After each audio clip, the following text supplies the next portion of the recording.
ต่อไปนี้ข้าพเจ้าขอถือเป็นเกียรติเรียนเชิญท่านนายกรัฐมนตรีขึ้นในคำกระจ่างแจ้งขึ้นมีคำเป็นสังร่วมตัวเป็นรัฐบาลใช้เวลา45 นาทีขอเชิญสำหรับคำถามเจ้าจิ้มของคณะประจำสภาแห่งชาติก็คือสมาชิกสภาแห่งชาติตามแจ้งการฉบับเลขที่615ลงวันที่22 พฤศจิกายน 2024ที่ได้เสนอข้าพเจ้าชี้แจงเกี่ยวกับเรื่องงานของรัฐบาลต่อกองประชุมสมัยสามัญของสภาแห่งชาติในครั้งนี้เห็นว่ามี4คำถามนอกจากนั้นก็มีคำสักถามต่อแต่ละโครงเขตเรื่องงาน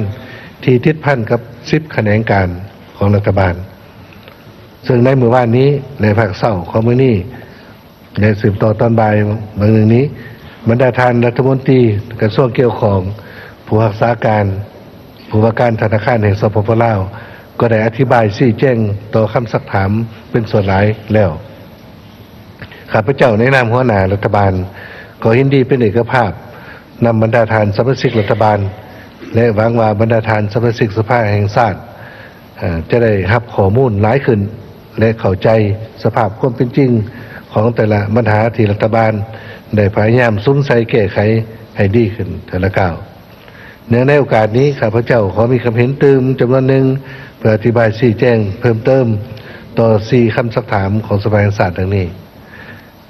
1. รัฐบาลจะมีมาตรการสืบต่อแก้ไขปัญหาติดพันกับการปฏิบัติเวลาแห่งชาติว่าโดยการแก้ไข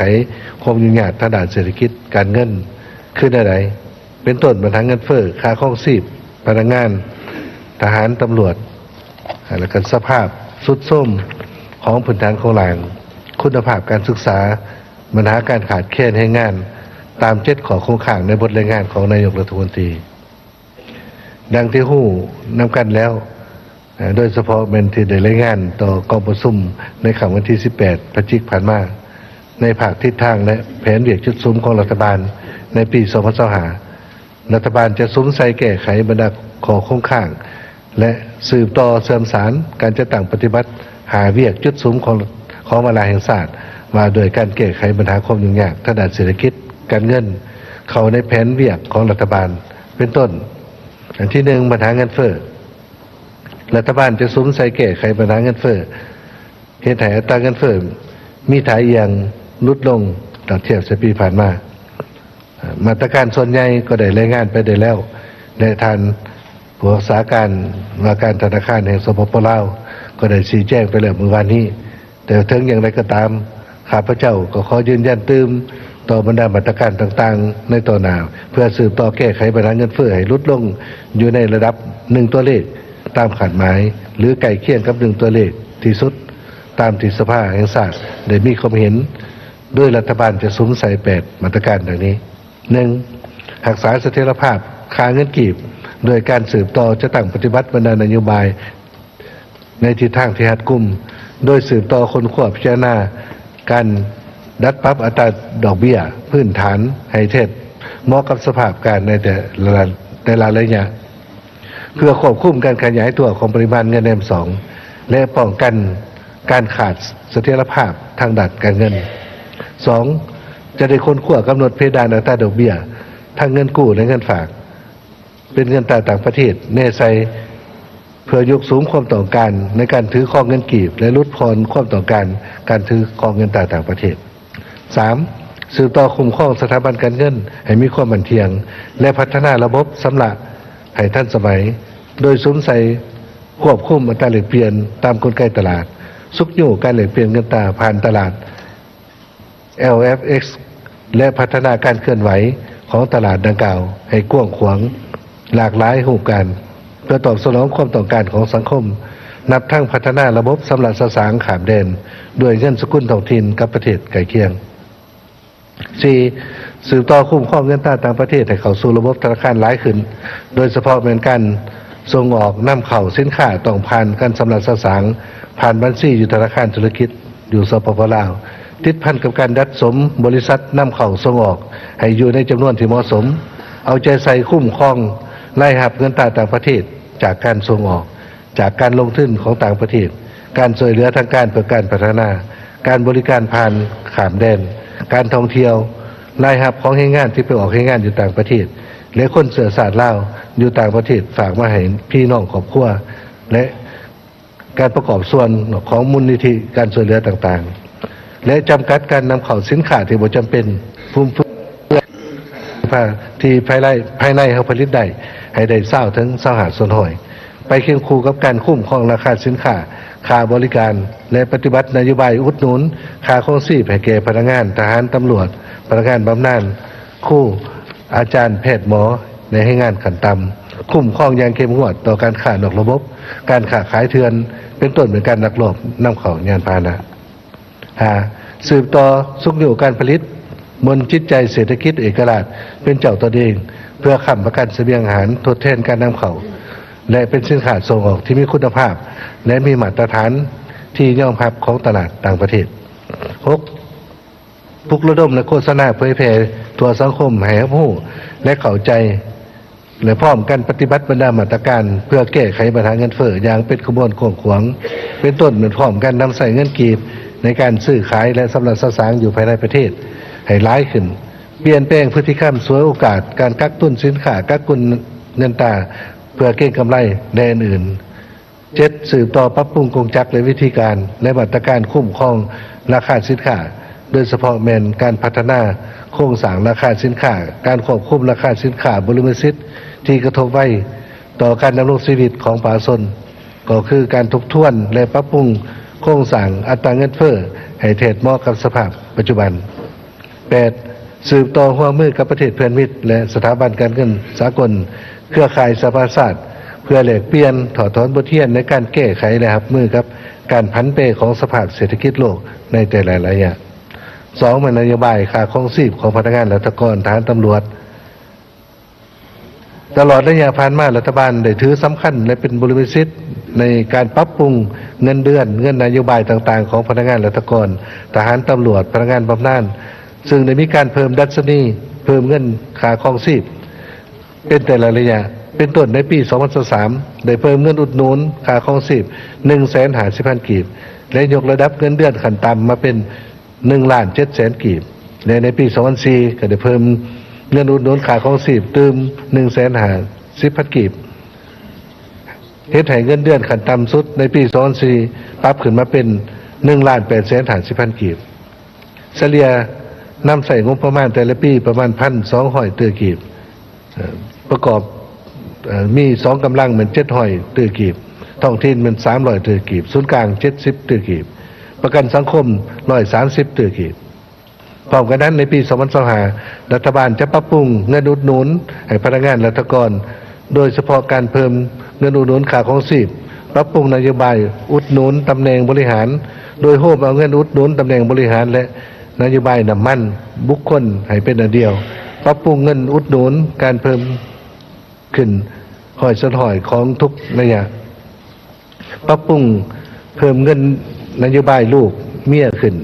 ขาดหมายแมนจะเริ่มจะตั้งปฏิบัติในงวด1/2025ซึ่งจะเห็นให้เงินเดือนขั้นต่ำสุดของพนักงานราชการอยู่ในระดับ 2,200,000 กีบต่อคนต่อเดือนซึ่งแรงทื่นเพื่อห้องรับในการจะตั้งปฏิบัตินโยบายดังกล่าวแมนน้ำใส่แรงไล่หับภายในทั้งหมดและเงินเกินแผนของท้องถิ่นจำนวนหนึ่งสำหรับการอุดหนุนให้แก่ให้งานขั้นต่ำจาก 1,600,000 กีบต่อคนต่อเดือนเหมือนมาเป็น 2,500,000 กีบต่อคนต่อเดือนแม้นได้เริ่มจะตั้งปฏิบัติแต่เดือนตุลา2024เป็นต้นมา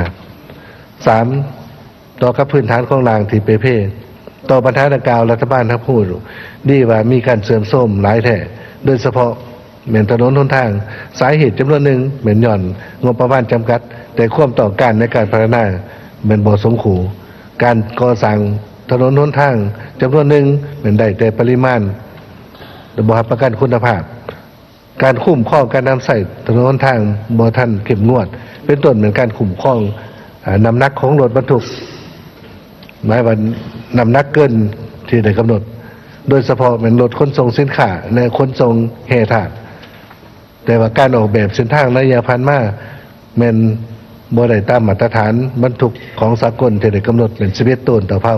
ปัจจุบันส่วนใหญ่ในทั่วประเทศเฮาบรรทุกได้เพียงแต่8 ถึง 9 ตันต่อเผาพร้อมกันนั้นอายุใช้งานของเส้นทางก็ใช้มาหลายปีแล้ว ขาดการบำบัดรักษาซ่อมแปลงเป็นปกตินอกจากนั้นก็ยังมีผลกระทบจากภัยธรรมชาติพายุน้ำท่วมน้ำซุซ้ำเติมเฮ็ดให้เส้นทางไปเพหลายกว่าเก่าเพื่อแก้ไขปัญหาดังกล่าวในปี2025กรมการเมืองศูนย์กลางภาคก็เห็นดีรัฐบาลจัดสรรงบประมาณกองทุนทางให้แต่ละแขวงรับผิดชอบคุ้มครองและบูรณะปัวแป้งเส้นทางหลวงแห่งชาติอยู่ในขอบเขตแขวงของตนพร้อมนี้รัฐบาลได้ระดมแรงทุนกู้ยืมดอกเบี้ยผ่อนผันจากต่างประเทศเพื่อสมใส่บูรณะและซ่อมแปลงมาดาเส้นทางหลวงแห่งชาติที่เปเพเป็นสายหลักในการเชื่อมจอดของบรรดาแขวงเป็นต้นเส้นทาง13ไต่เหมือนทุนกู้ยืมจากธนาคารโลกธนาคาร AIIB และกองทุนอาบูดาบีเพื่อการพัฒนาสำหรับเส้นทาง12เหมือนน้ำใส่เงินกู้ยืมจากโครงการนิดาในประเทศไทยนอกจากนั้นก็ได้คนขว้าแรงทุนโดยการอื่นๆเช่นการลงทุนร่วมระหว่างภาครัฐเอกชนการลงทุนโดยรูปแบบ BOT เป็นต้นเป็นโครงการทางด่วนส่งที่4นาเตยอุดมไซที่กำลังจะลงมือก่อสร้างแล้วก็พวกระดมค้นคว้าวิสาหกิจและผู้ประกอบการขนส่งมีส่วนรับผิดชอบในการซ่อมแปลงทางที่เปเพสืบต่อคนขว้านโยบายสุขอยู่ส่งเสริมการพัฒนาเส้นทางในขอบเขตทั่วประเทศเพื่อลดต้นทุนหรือหัวหน่อยราคาก่อสร้างเส้นทางให้ถึงลงส่งเสริมการนำใส่แรงวัตถุดิบหรือว่าวัสดุก่อสร้างที่มีอยู่ภายในและนำเข้าแต่สิ่งที่ภายในเฮาบ่มีพร้อมกันนั้นก็เสนอคนขว้าออกนโยบายทั้งด้านภาษีอากรต่างๆเพื่อปรับปรุงก่อสร้างเส้นทางที่รับใช้ยุทธศาสตร์การเชื่อมโยงและเชื่อมจอดของประเทศ 4. การปรับปรุงคุณภาพการศึกษาจะได้สืบต่อปฏิบัติบรรดามาตรการจำนวนหนึ่งดังนี้ 1. ลดผ่อนการสิทธิสอนของขวบสนองครูอาจารย์เพียงพอตามมติ09ของรัฐบาลโดยการนำใส่โควต้าที่ได้รับในปี2025และโควต้าทหารพัฒนา 2,000 คนให้ครูอาสาสมัครอยู่ในเขตชนบทจากกระทรวงการประเทศปัจจุบันมีครูอาสาสมัคร 4,460 คนและเสนอให้ครูบริหารหรือว่าครูที่สอนครบอายุเข้าพักบำนาญที่ยังมีสุขภาพแข็งแรงมีความสามารถสืบต่อสิทธิสอนจนหอด65 ปีหรือหลายกว่านั้นพร้อมนั้นก็เปิดหลักสูตรบำรุงครูให้มีความสามารถมีวิธีสิทธิสอนแบบใหม่ให้ทันยุคทันสมัย 2. สืบต่อปลุกระดมครูให้เอาใจใส่สิทธิสอนอย่างมีความรับผิดชอบมีจรรยาบรรณจริยธรรม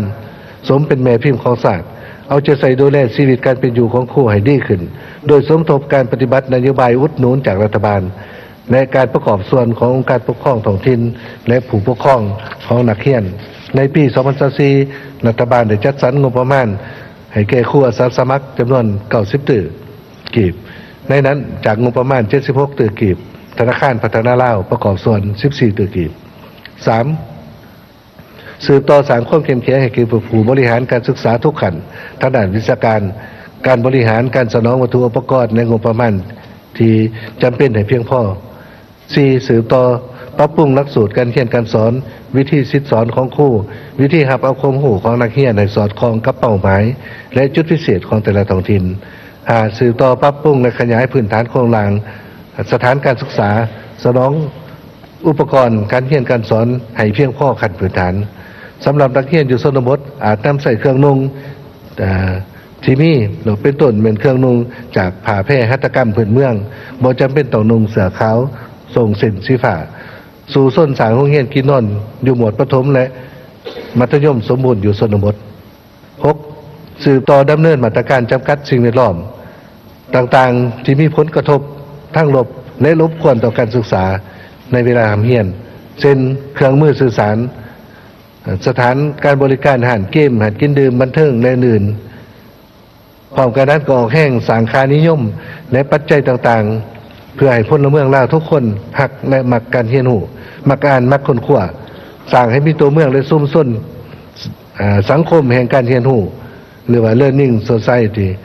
ให้แก่วัยหนุ่มที่จะเป็นอนาคตและหน่อแหนของประเทศชาติ 7. สืบต่อปฏิบัตินโยบายต่างๆตามกฎหมายและระเบียบการเป็นต้นเป็น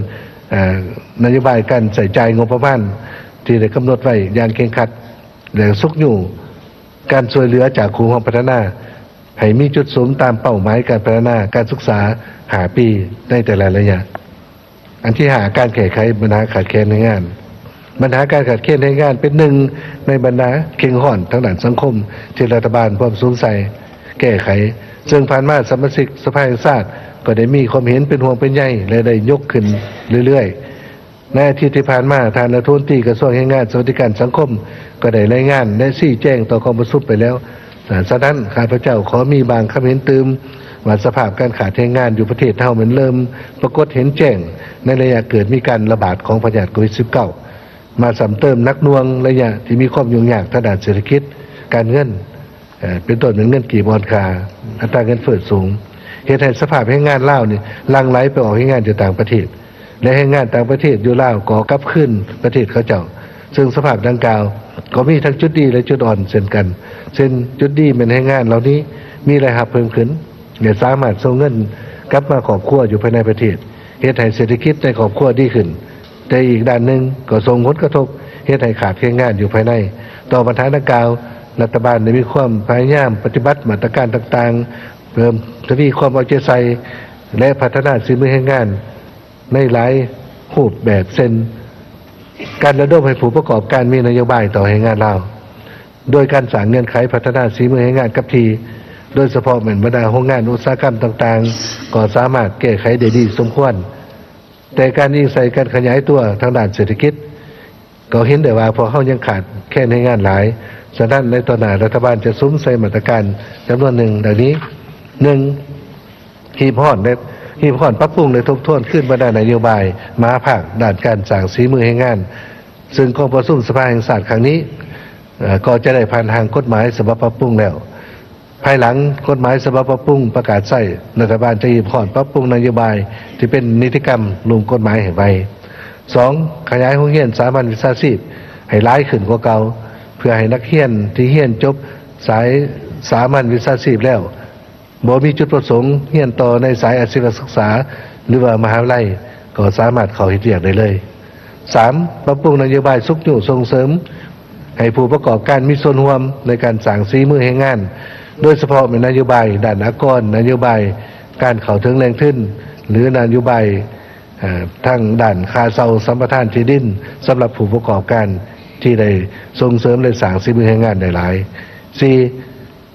ปรับปรุงขอดการประสานงานระหว่างผู้ออกแรงงานและผู้มีฝีมือแรงงานให้กลมเกลี่ยวกัน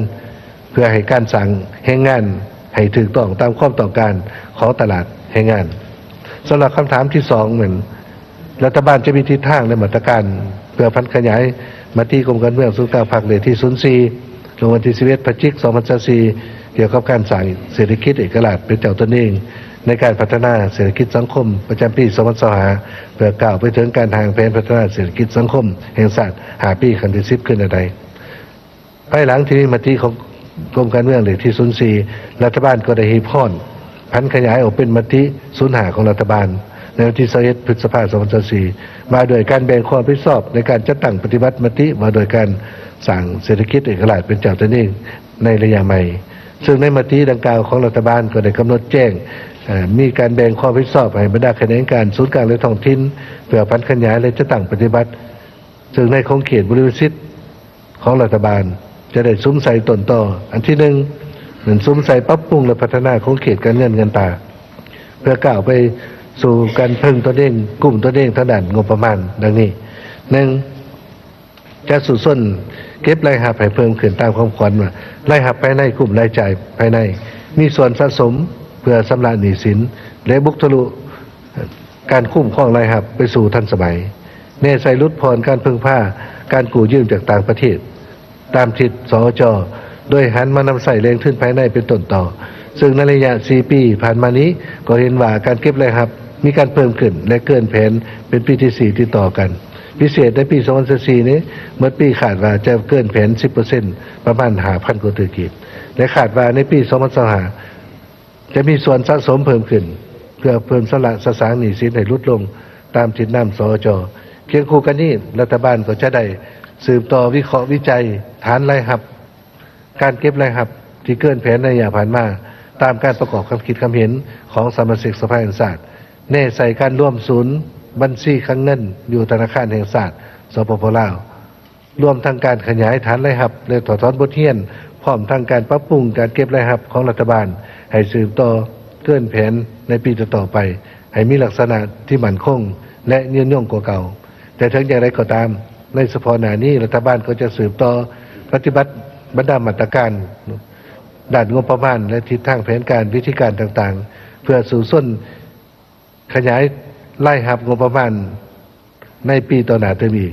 จากฐานรายรับตัวจริงประมาณ 17-18 ส่วนหอยของ GDP ปัจจุบันมาเป็น20ส่วนหอยของ GDP ในปี 2026 ตามขาดหมายสจ.ซึ่งบรรดากระทรวงองค์การปกครองท้องถิ่นจะต้องได้ยกสูงความรับผิดชอบและเป็นเจ้าการร่วมกัน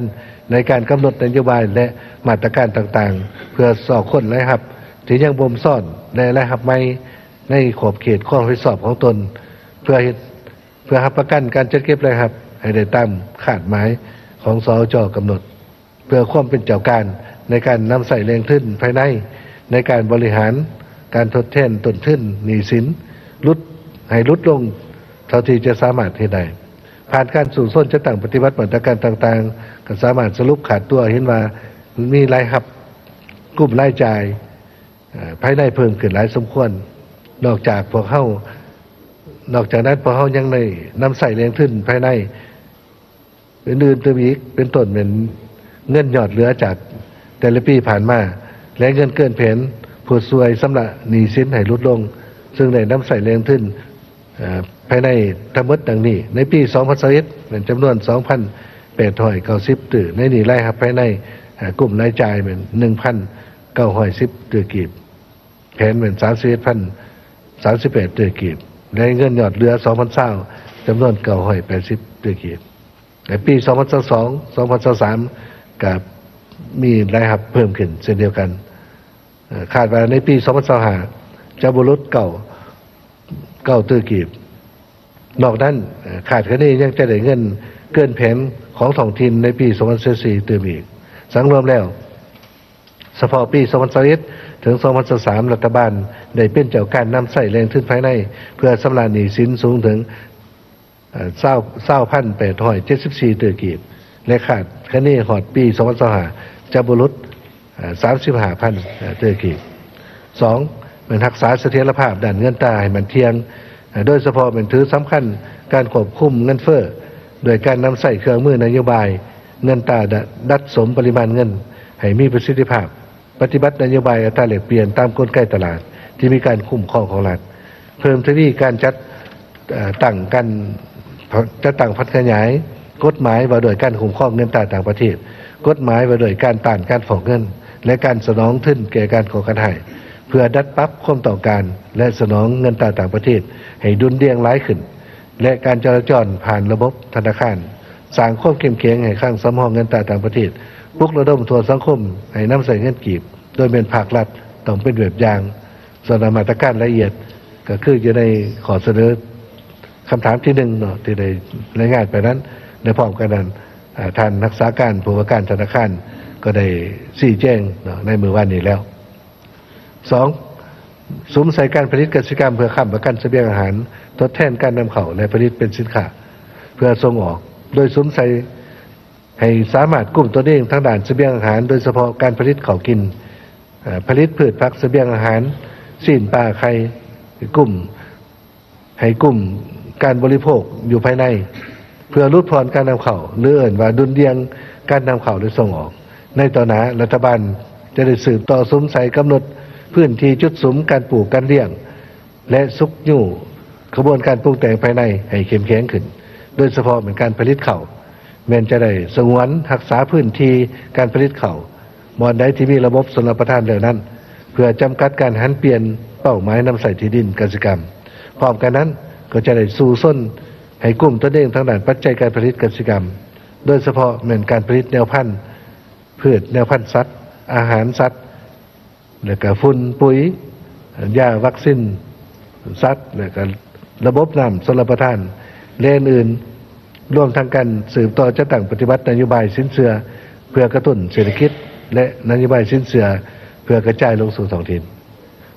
3. จะได้สืบต่อสมใส่พัฒนาทางด้านพลังงาน ให้ได้ทั้งด้านปริมาณและคุณภาพ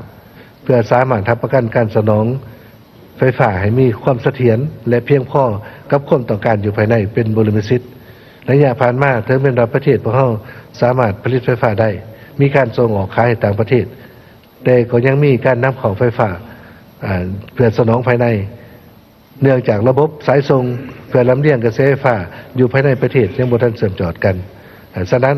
รัฐบาลจะสืบต่อปฏิบัติบรรดามาตรการแก้ไขเร่งด่วนและมาตรการแก้ไขในระยะกลางโดยเฉพาะเป็นซุ้มใส่สร้างระบบตะข่ายไฟฟ้าอยู่ภายในให้เชื่อมต่อกันตามนโยบายสร้างระบบสายส่งแห่งชาติปัจจุบันก็มีบริษัทอีเดลที่เป็นผู้คุ้มครองและพัฒนาเร่งใส่สุกอยู่โครงการไฟฟ้าพลังลมพลังแสงตะวันสีมะม่วนโป้มน้ำกับขึ้นถ่านหินเฉพาะถ่านหินเนี่ยมีแผนจะพัฒนาอย่างจำกัดนะพร้อมทั้งคนขั้วและพัฒนาพลังงานทางเลือกอื่นเช่นพลังงานความร้อนใต้พิภพและอื่นตามทางแห้งที่พอมีนอกจากนี้ก็จะสืบต่อกฎการขึ้นบรรดาโครงการที่ได้อนุมัติไปแล้วถ้าบ่มีความคืบหน้าหรือบ่มีประสิทธิผลก็จะมีการถอนโครงการดังกล่าวนั้นขึ้นเพื่อสืบต่อพัฒนาและก็สนองไฟฟ้าให้แก่บรรดานิคมอุตสาหกรรมแห่งชาติเขตเศรษฐกิจพิเศษต่างๆเคียงคู่กันนั้นก็จะได้สืบต่อติดตามสุกยู่การจะตั้งปฏิวัติตัวจริงอย่างเข้มงวดเพื่อประกันการสนองไฟฟ้าเพียงพอคนต่อการสมใส่ภายในและส่งขายออกต่างประเทศตามสัญญาที่ได้กำหนดไว้อันที่4เป็นการสร้างความเข้มแข็งและความมั่นคงด้านน้ำมันเชื้อไฟเนื่องจากว่าประเทศของเราบ่มีแรงน้ำมันและบ่มีโครงการน้ำมันจึงต้องได้อาศัยการนำเข้าน้ำมันจากต่างประเทศ100%ฉะนั้นเพื่อสร้างความมั่นคงทางด้านน้ำมันเชื้อไฟรัฐบาลจะซุ้มใส่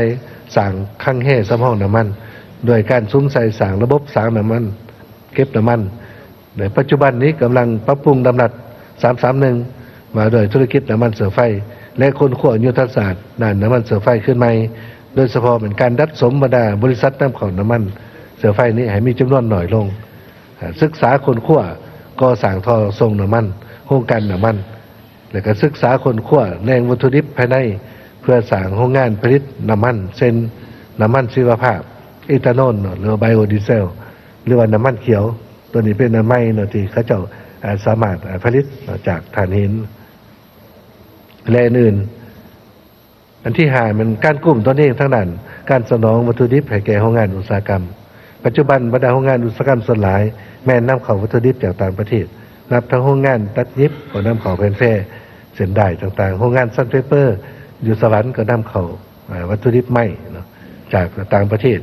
หรือว่าโรงงานคุดค้นปรุงแต่งเครื่องกะหรี่เพื่อส่งออกแต่โครงการอยู่ภายในเพราะเขานำเข้าปุ๋ยเคมีและการคุดค้นเล็กส่งออกแค่ดิบแต่ว่านำเข้าเล็กแทงเล็กก่อนเล็กสำเร็จรูปเพื่อก่อสร้างและอื่นในต่อดานี้รัฐบาลจะซุ้มใส่สร้างความเข้มแข็งให้แก่การสนองภายในเพื่อเป็นตรงสู่การสนองวัตถุดิบให้แก่โรงงานอุตสาหกรรมจำกัดการส่งออกทรัพยากรโดยเฉพาะเป็นแร่ธาตุที่เป็นวัตถุดิบเพื่อให้เกิดมีอุตสาหกรรมปรุงแต่งเครื่องสำเร็จรูปและสิ้นส่วนประกอบและกลายเป็นนิคมอุตสาหกรรมในเขตเศรษฐกิจพิเศษเขตนิคมอุตสาหกรรมในแต่ละบริเวณเขตแคว้นเป็นต้นเหมือนตามแนวทางเศรษฐกิจเหนือใต้ตะวันออกเป็นตามแนวทางรถไฟลาวจีนให้เป็นรูปธรรมหลายขึ้น6สมใส่โฆษณาพวกระดมทัวร์พวงส้นให้ความแห้งความใจและเป็นเจ้าการในการสร้างเศรษฐกิจเอกราชเป็นเจ้าตนเองส่งเสริมการส้มใส่ผลิตภัณฑ์ภายในของเฮาให้แข็งแรงและมีและแสดงออกถึงพฤติกรรมจิตใจหักศาสตร์หักความเป็นเอกราชบนจิตใจประหยัดมัธยัติลดพรการนำเข้าสินค้าที่บ่จำเป็นฟุ่มเฟือยสินค้าที่ผลิตได้อยู่ภายในจากต่างประเทศพร้อมกันปฏิบัติคำขวัญเล่าเฮ็ดเล่าใส่เล่าใดเราเจริญให้เข้มแข็งแห้งและเป็นหูประทับหลายขึ้นกว่าเก่าแต่ว่าคำขวัญนี่ก็เสนอบรรดาฐานสมาชิกสภาศาสตร์พิจารณาเบิ่งพอมันก็มีผู้อยากว่าเบ้าโก้งหลายเนาะแต่ว่ามีแต่เล่าเฮ็ดเล่าใส่บ่ขายออกต่างประเทศได้สิมีเงินมีค่ำเข้ามานะก็ได้ตัวจริงแน่นอนก็เป็นทั้งส่งออกกันแล้วก็จะได้นโยบายสจคือกันว่าเศรษฐกิจเอกราชคือเจ้าตัวโมเมนต์เฮาที่เฮ็ดในภายในเฮาก็มีการหัวมือเนาะ แล้วก็กับสากลคือกัน แต่ว่าแสดงถึงความเป็นเจ้าหลายขึ้น คือพอเจอปัญหาที่นี่การท่องเที่ยวมีหลาย แต่ว่าเงื่อนได้จากการท่องเที่ยวหน่อยแต่พอเสบียงอาหารจำนวนบ่ดอยก็เป็นน้ำเข้าจากต่างประเทศแต่เมื่อเครื่องใส่ซอยอยู่โรงแรมบ้านพักสบู่ยาสีฟันยาสีฟันต่างๆก็น้ำเข้าหมดฉะนั้นตัวนี้มันจิตใจนะสร้างความเป็นเจ้าของตัวนี้ครับโมเมนต์เราหมอยส่งสินค้าออกแต่ว่าคำบอกกับให้มาตรฐานพิจารณาเบิ่งว่าสิเหมาะสมได้ไหนคำถามที่3เพื่อยกสูงคุณภาพพัฒนาแขนงสังคมเป็นต้นเป็นแขนงศึกษากีฬาและก็แขนงสาธารณสุขแขนงข่าวธรรมสวัสดิการสังคมและแขนงสังคมอื่นๆรัฐบาลจะมีกลไกประสานสมทบได้ในการทำใส่แรงทุนจากงบประมาณของรัฐและแรงทุนอื่นๆให้มีประสิทธิผลต่อปัญหาดังกล่าวในรัฐบาลก็ได้ถือสำคัญและมีความพยายามสู่ส้นในการจัดสรรทุนให้ได้ตามขาดหมายที่ได้กำหนดไว้อยู่ในกฎหมายโดยได้ชี้นำภาคส่วนเกี่ยวข้องให้เพิ่มทุนเขาในแขนงบรรดาแขนงการดังกล่าวในแต่ละปีแต่เนื่องจากว่ามีข้อจำกัดทางด้านงบประมาณจึงเหตุให้บ่บรรลุตามที่ได้กำหนดไว้ในกฎหมายสำหรับการจัดสรรลงทุนของรัฐภาค67รัฐบาลก็ได้ถือแขนงการดังกล่าวนี้เป็นบริษัทในการจัดสรรทุนโดยได้กำหนดเขาอยู่ใน9เป้าหมายบริษัทในการลงทุนของรัฐบาลถึงเป็นว่าบางปีงบประมาณมีจำกัดมีความจำเป็นต้องได้ตัดงบประมาณลงทุนของรัฐของแขนงการอื่นแต่ว่ารัฐบาลก็ยังบ่ทันยังรักษาเนาะงบประมาณของแขนงเหล่านี้โดยเฉพาะเป็นศึกษาสาธารณเฉพาะปี2025รัฐบาลก็ได้เน้นนักให้ทุกภาคส่วนซุ้มการลงทุนเข้า2แขนงการศึกษาและสาธารณเป็นบริษัทของรัฐบาลเพื่อให้เพิ่มขึ้นและก็ยับเข้าใกล้ตัวเลขคาดหมายที่กฎหมายได้กำหนดโดยความพยายามดังกล่าวเฮ็ดให้ในบางปีสัดส่วนการลงทุนในแขนงศึกษากีฬากว่าถึง13%ของงบประมาณการลงทุนทั้งหมดแต่ในระยะสุดปีหลังมานี้เนื่องจากสภาพหนี้สินของรัฐบาลก็มีหลายภัยพิบัติธรรมชาติเกิดขึ้นต่อเนื่องและก็หุ้นแห้งเฮ็ดให้สัดส่วนการลงทุนแขนงการศึกษากีฬาได้ลดน้อยลงโดยเฉลี่ยหาปีบรรลุได้เพียง12%เฉพาะปี2024รัฐบาลก็ได้นำใส่เข้าในเรื่องการศึกษาถึง 14.1% ของรายจ่ายงบประมาณในนั้นการแก้ไขคู่อาสาสมัครคู่สัญญาจ้างตามมติศูนย์เก่าของรัฐบาลประมาณ90ตื้อในปี2025ก็จะได้รับทุนเติม133ตื้อครับก็มา8%ของงบประมาณการลงทุนซึ่งเห็นว่าบ่ได้ตามขาดหมายย้อนความจำเป็นในการแต่ก็มีการสมทุนพอสมควรเพราะการสมทุนใส่จำนวนหนึ่งนี้มันสมใส่การผลิตสินค้าการสอมแป้งบรรดาพื้นฐานของรางที่เปเพจากภัยธรรมชาติสมใส่เรื่องงานพัฒนาของรางสายแดนได้เนินอีกด้านหนึ่ง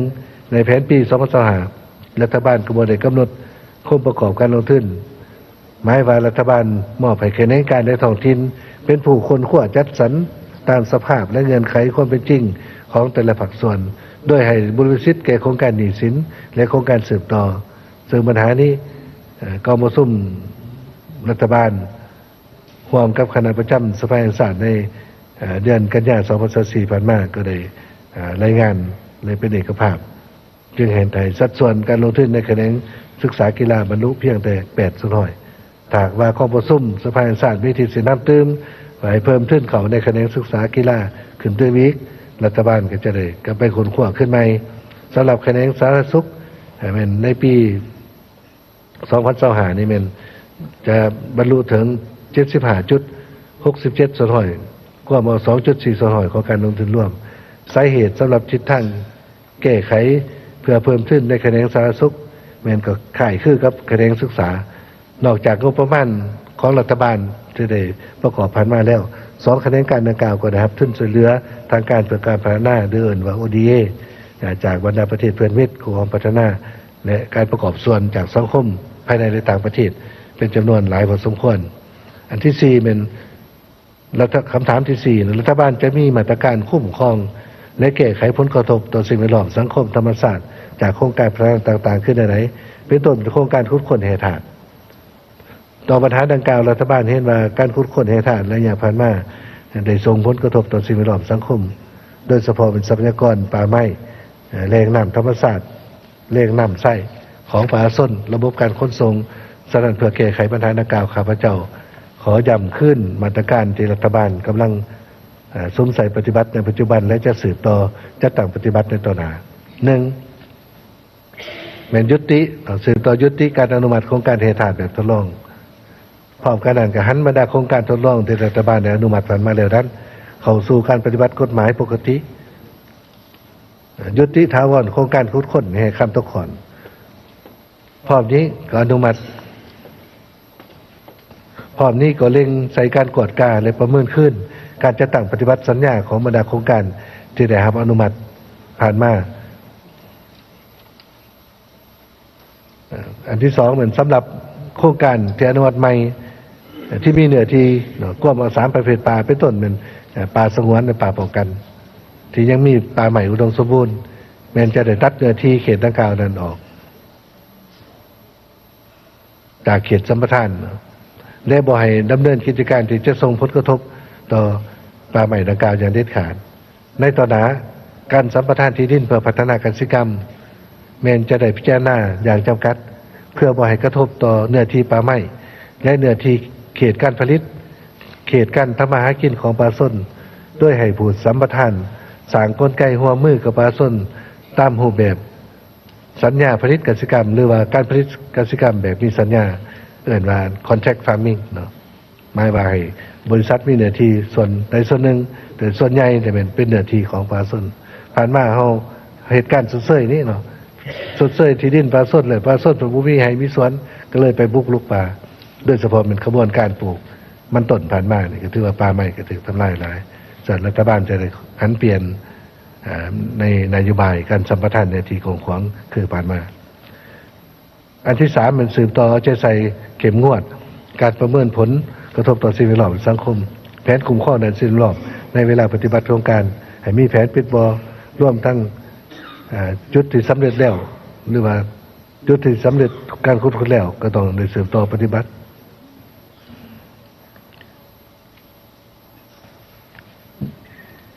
พร้อมกันนั้นเก้าเจไซกวดกล้าคุ้มครองบรรดาโครงการที่ใกล้แหล่งน้ำหรือว่าใกล้หรือว่านอนอยู่ในเขตผลิตหรือเขตที่อยู่อาศัยของปลาส้นจะต้องได้พิจารณาละเอียดรอบคอบหัดกลุ่มเติมพร้อมนี้ก็เพิ่มที่ติดตามกวดกล้าการแก้ไขผลกระทบทั้งด้านสิ่งแวดล้อมในสังคมให้ขาดโตถ้าว่าบ่ปฏิบัติสำเร็จหรือบ่มีความคืบหน้าก็ต้องปฏิบัติขั้นตอนการแจ้งเตือนตามกฎหมายตามระเบียบและสัญญาและกล่าวไปถึงการยุติและถอนโครงการต่อไป 4. เพิ่มที่ควบคุมในการคุ้มครองการขนส่งแร่ธาตุและคนขว้ามาตรการการจัดเก็บเงินจากการขนส่งแร่ธาตุเพื่อนำใส่เขาในการบูรณะและซ่อมแซมเส้นทางผ่านมาเนี่ยก็มีแขวงไซกอกเนาะก็ได้จะตั้งปฏิบัติเรียกว่าแขวงไซสมบูรณ์ก็ได้ระดมเอาบรรดาบริษัทขนส่งกันนะได้เป็นกองทุนซ่อมแซมทางเลยแขวงเกี่ยวข้องกันประมุ่นเนาะเอาบรรดาบริษัทมาซ่อมแซมขณะให้บริษัทขนส่งซ่อมแซมเองกันเขาระเบิดเนาะสลายผ่านมาส่วนจะได้หันเปลี่ยนในกลไกนี่ตื่นสนาคงการทางหลวงแห่งชาติต่างๆเนี่ยมันรัฐบาลเนาะจะได้ระดมทุนจากสากลนั่นแหละคือเราเคยเห็นผ่านมาจะนำใส่งบประมาณปกติในการลงทุนใหญ่ขึ้นนี่มันบ่ได้เนาะจะได้สืบต่อระดมคนขวายเงินจากต่างประเทศอันที่5มันหันการขุดค้นปรุงแต่งแร่ธาตุเข้าสู่ลงลึกเพื่อสั่งเวียกเฮ็ดงานทำเพิ่มมูลค่าของผลิตภัณฑ์แร่ธาตุให้สูงขึ้นและส้มใส่ทรัพยากรภายในให้เกิดผลประโยชน์สูงสุดและมีแผนคุ้มครองที่ดีบนจิตใจมีทั้งส่วนพัฒนาและส่วนสงวนรักษาไว้โดยสมทุนจากภายในและต่างประเทศเขาใส่การสำรวจเอาข้อมูลให้มันชัดเจนก่อนจึงอนุมัติสัมปทานต่อไปนี่บริษัทสัมปทานนี่ก็เป็นบริษัทสำรวจเนาะจะเหตุการสำรวจแล้วข้อมูลให้รัฐแต่ก็มีสิทธิ์เข้าสู่การพัฒนาโดยผ่านระบบการประมูลจัดซื้อจัดจ้างแข่งขันกันคะแนนพอข้อมูลจำนวนหนึ่งนี่พอเขาก็บ่จำเป็นต้องไปเอาไปขุดค้นเอาข้อมูลแร่ธาตุที่ชัดเจนหรือมีการอย่างยื่นทำข้องจากสากลนั้นเข้าสู่การระดมทุนอยู่ในตลาดทุนของสากล ทั้งหมดนั้นเป็นบางเหนือในจำนวนหนึ่งที่ข้าพเจ้าอยากชี้แจงแลกเปลี่ยนต่อความประสุมสมัยสามัญที่8ของสภาแห่งชาติสุดที่9โอกาสนี้ต่างหน้ารัฐบาลข้าพเจ้าขอแสดงความขอบใจอย่างสูงและจริงใจรับเอาการประกอบความคิดความเห็นที่มีคุณค่าทั้งหมดของบรรดาท่านสมาชิกสภาแห่งชาติต่อการบริหารของรัฐบาลในระยะผ่านมารัฐบาลจะขอนำเอาความคิดความเห็นต่างๆนั้นไปปรึกษาเลยอย่างลึกซึ้งเพื่อกำหนดวิธีการแก้ไขข้อข้องข้างให้ชัดเจนและมีมาตรการที่เข้มงวดเพื่อแก้ไขและสืบต่อนำพาบริหารการจัดตั้งปฏิบัติตัวจริงให้ดีขึ้นกว่าเก่าขอให้บรรดาท่านสมาชิกสภาแห่งชาติสืบต่อสวยติดตามกวดก้าหวมแห่งหวมใจและสนับสนุนรัฐบาลในการปฏิบัติหน้าที่เวียกงานของตนเพื่อผ่านพาขอยุ่งยากทางด้านเศรษฐกิจการเงินและบรรดาปรากฏการณ์หย่อทอต่างๆในสังคมให้มีผลสำเร็จและก็ตามความมุ่งหวังของประชาชนในทั่วประเทศคือข้าพเจ้าก็ได้ติดตามท่านรัฐมนตรีกระทรวงทรัพย์ชี้แจงเนาะก็มีหลายตัวแทนเสนอว่าโครงการเส้นไปแล้วไปยังบ่เฮ็ดหลายปีอย่างต่างมันเป็นโครงการใดอยู่ไสก็ขอหาส่งข้อมูลได้คณะทางกระทรวงเกี่ยวของส่งไปแล้วบ่ตอบขอให้ส่งมาหาหอว่าการสำนักงานนายกและส่งให้ข้าพเจ้าเพื่อจะได้ลงเลือกติดตามนำรัฐมนตรีพอผ่านมาพวกข้าพเจ้าก็ได้ชี้นำประสานงานเนาะกับบรรดาสมาชิกรัฐบาลนี่แม่นทั้งโทรศัพท์เลย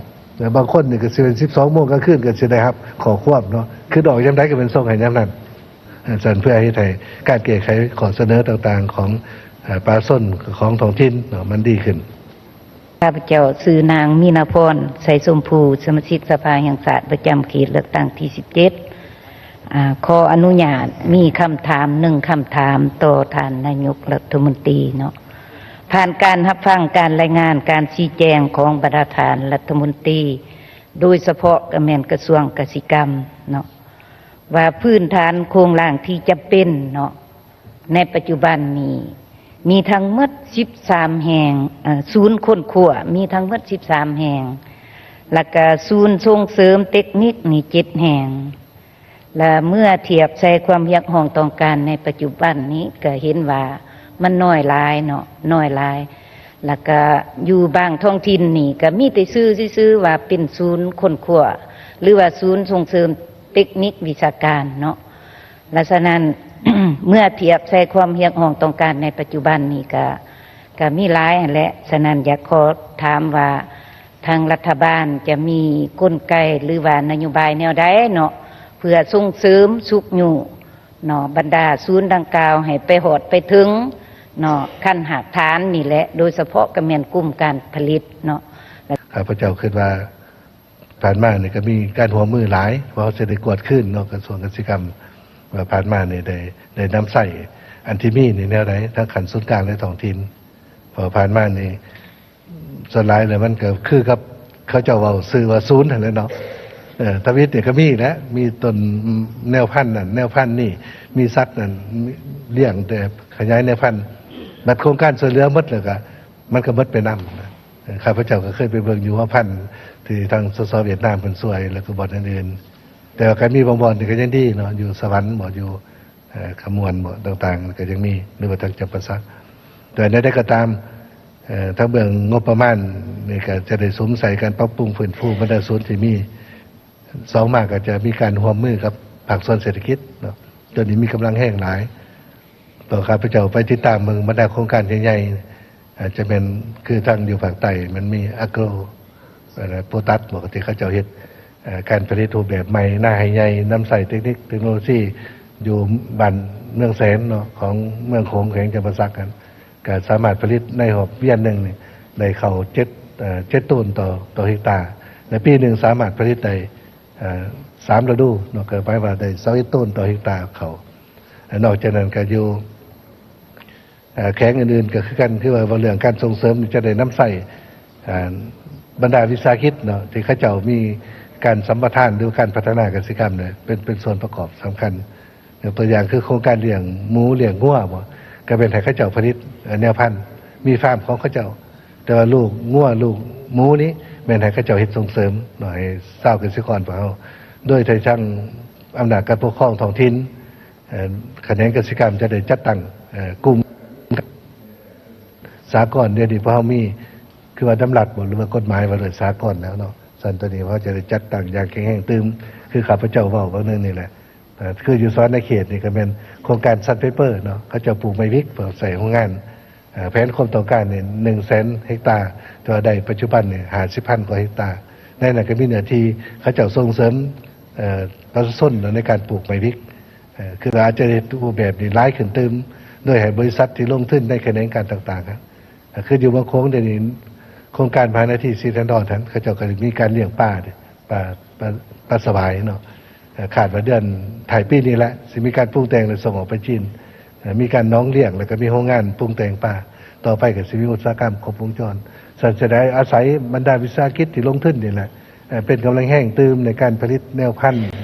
หรือว่าสุกอยู่การผลิตไห่แข็งแห้งเพราะว่าคันสิให้กระทรวงเกษตรกรรมไปเฮ็ดนี่ตลาดก็บ่มีสัญญาก็บ่มีมันต้องเป็นผู้ประกอบการวิสาหกิจแต่ที่มีกลไกการค้ากับต่างประเทศหมายว่าวิสาหกิจนี่จะไปสอบตลาดเนาะมาตรฐานคุณภาพสินค้าชนิดสินค้าส่งเสริมทุนเทคนิคเนาะทุนเนี่ยก็นับทั้งแนวพันธุ์นับทั้งทุนนี่รวมทั้งเงินและเป็นทั้งวัตถุเนาะแนวพันธุ์บ่ปุ๋ยบ่ยาฆ่าศัตรูพืชบ่หยังต่างๆอันนี้พอจะได้เฮ็ดตัวนี้แข็งแรงขึ้นเติมแต่ว่าของเบื้องรัฐพอเฮานี่ก็ขยายเนาะแต่ว่าทุนหมุนเวียนนี่ก็บ่มีหลายเพราะอาศัยงบประมาณเด้คันงบประมาณบ่ให้ก็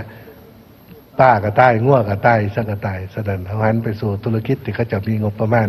เขาจะเข้าถึงแรงทุนจากธนาคารจะเป็นกำลังแห้งตึมคิดว่าจะได้หมุนใส่ในนั้นเนาะเตมีไปต่อไปในนอนแล้วก็คิดว่าจะได้พัฒนาระบบปัจจัยการผลิตเป็นต้นเป็นการสนองน้ำนี่นะครับพระเจ้าเห็นว่า